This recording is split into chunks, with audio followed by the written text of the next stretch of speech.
Hello everybody, Ben Rogers here, the Raptors side, just reacting to some Toronto Raptors news, and we have a wave of it on the night before the NBA draft. A lot of updates, a lot of little things that could grow into big things as we inch closer to this year's NBA draft, and it's under 24 hours away. I'm recording this at about quarter after 12 Newfoundland time in the morning, or 12 a.m. when a quarter after midnight.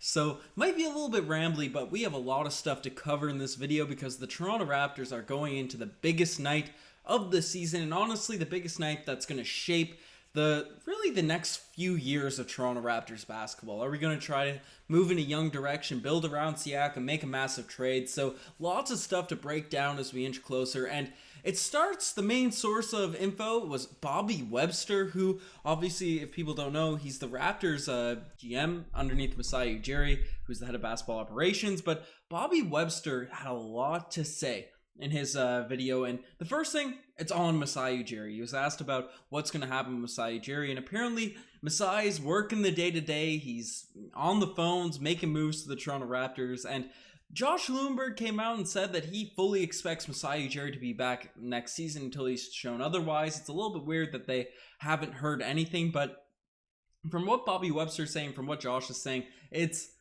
expected that Masai Ujiri is going to be back, and he's arguably the Raptors' biggest free agent this offseason, so that's a positive. That's something I want to get out of the way at the start, because people are always asking what's happening with Masai Ujiri. So there's that right there, but the more interesting stuff, I guess Masai is very important, maybe less interesting, less rumors going around with Masai right now, at least as of late, is what's happening with the draft. And the language Bobby Webster used is definitely going to lead to a lot of speculation for people that listen to his interview and is projecting what's going to happen for the Toronto Raptors, because he's saying that, you know, we can move up, we could trade down. He's narrowed things down to sort of 3 or 4 options that the Raptors could potentially go in this year's draft, what they're going to do with that number 4 pick. So nothing's a surefire thing. He hasn't committed to saying trade down. He mentioned it's easier to trade down, and the reason why people are going to read into his sort of conversation and language is he kept saying our guy. If our guy is there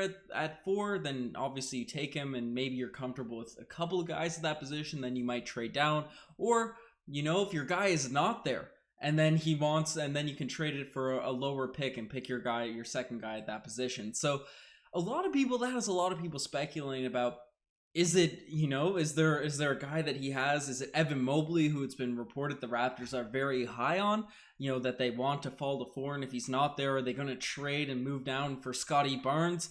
That's might be a little bit of a reach from the ambiguous language Bobby Webster was obviously purposely using in that post-game, or it's not a post-game presser, but the pre-draft presser. So I don't know. And Jalen Suggs, he's come out on interviews on the Jump and this, that, and whatever, and he spoke highly of the Raptors development staff, Kyle Lowry, these types of players, saying he resembles Kyle Lowry a lot, so it feels like he wants to get drafted 4th to the Raptors. But as we inch closer and closer to the draft, and Bobby Webster saying these things, oh, if our guy is there, because, you know, everyone expects Suggs to be there at 4. I don't think he'd be saying those sentiments if Suggs wasn't to fall on that position. So, or if Suggs wasn't his guy, maybe it's a little bit of a diversion or something. But it sounded like if you're going to throw out ambiguous language, you'd say that if you're trying to allude, oh, we're interested in Mobley or one of these guys. I don't know. It's probably a little bit of a reach, but that's all we can take away from Bobby Webster. And obviously we have other reports I'm going to break down in this video, but tried to get it from the horse's mouth in this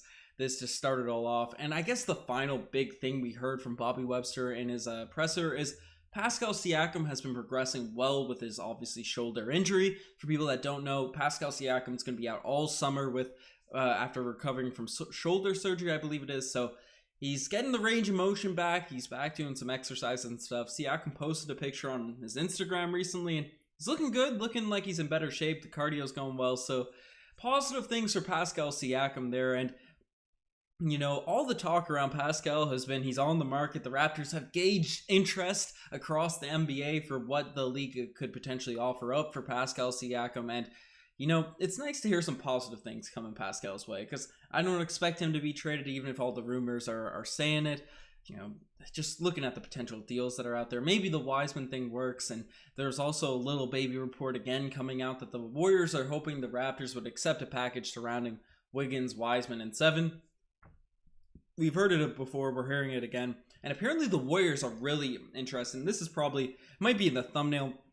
The Warriors are really interested in Jalen Suggs. The Warriors really want to acquire Jalen Suggs. I don't really understand why, whether it be the fit, or I don't understand why. Because of the fit, because Steph Curry, Klay Thompson, those are two guys you have in your backcourt there that are solid guys. They passed up on LaMelo Ball for James Wiseman last season because of fit. So why would they want Jalen Suggs now? But maybe they see something promising in him. Move Klay to the 4 and then Wiggins to the 5, or Klay to the 3, Wiggins to the 4, Draymond to the 5, whatever direction they want to go in. So that's something to really pay attention to. If the Warriors want to trade up and then maybe move for the Raptors, they have the 7th pick. Raptors have expressed interest in Scotty Barnes and Jonathan Kuminga, or they interviewed 2 of those guys. So maybe that's a deal to be had there, something to keep a little eye out on for. But I don't know, maybe it's all rumor speculation here at this point. But we also have some other reports that has been swirling around Raptors land for the last little while now, and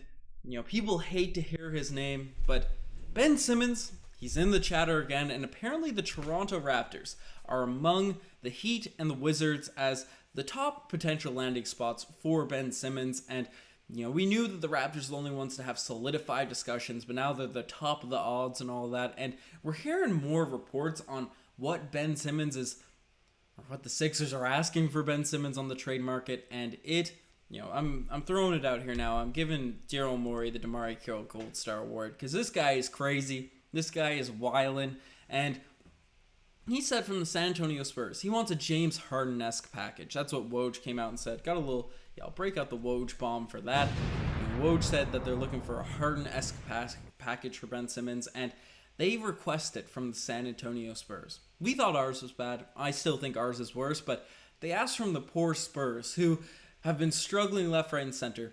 3 first-round picks, unprotected, and 4 pick swaps.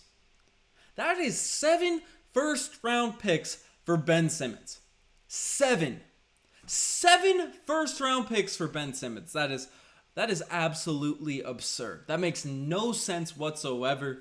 Right, that got a Damari Carroll Gold Star Award. I'm gonna throw the OGs out there too because, we don't get a lot of opportunities to play those segments without the NBA games going on. But that is absurd to even think that's the offer. Now Woj said that that's their starting point and they'll probably come down. They don't feel a need to immediately trade Simmons, even though keeps using this terminology that Rich Paul and Ben Simmons are in step with the Sixers trading him away to another team, so whatever that means, but I'm assuming to interpret it as they're cool with being traded even if they're not demanding it, because he's in certainly no position to demand a trade with that contract and all that. But it's obviously Riker and I, we really were the first I've seen on YouTube to be hyping up Ben Simmons to the Raptors, but with his massive contract and his playoff struggles, we don't want to give up nearly that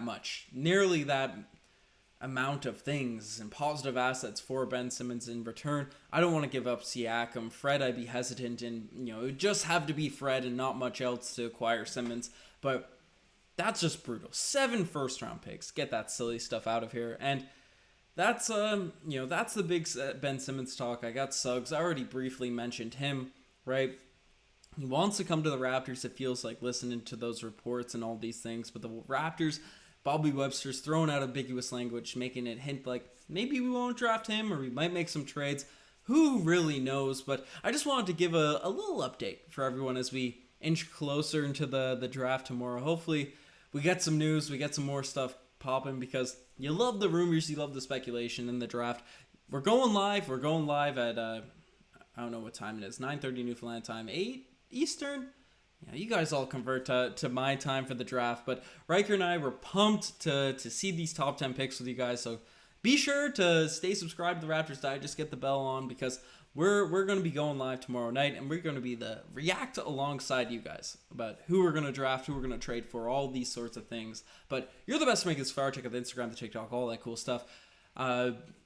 subscribe to the Raptors Digest. It really helps us out. We were on the road to 20K. I haven't played this animation in a minute, but if we can get 20K subs, get a couple, maybe 1,000 subs during the draft, that would be wild. Maybe it's a bit ambitious. It's quite ambitious considering we're getting like 20 subs a day, but we appreciate you. We appreciate all of you that are subscribed, that aren't subscribed, that just watch the vids. But I'm signing out. Enough of me rambling. Cheers.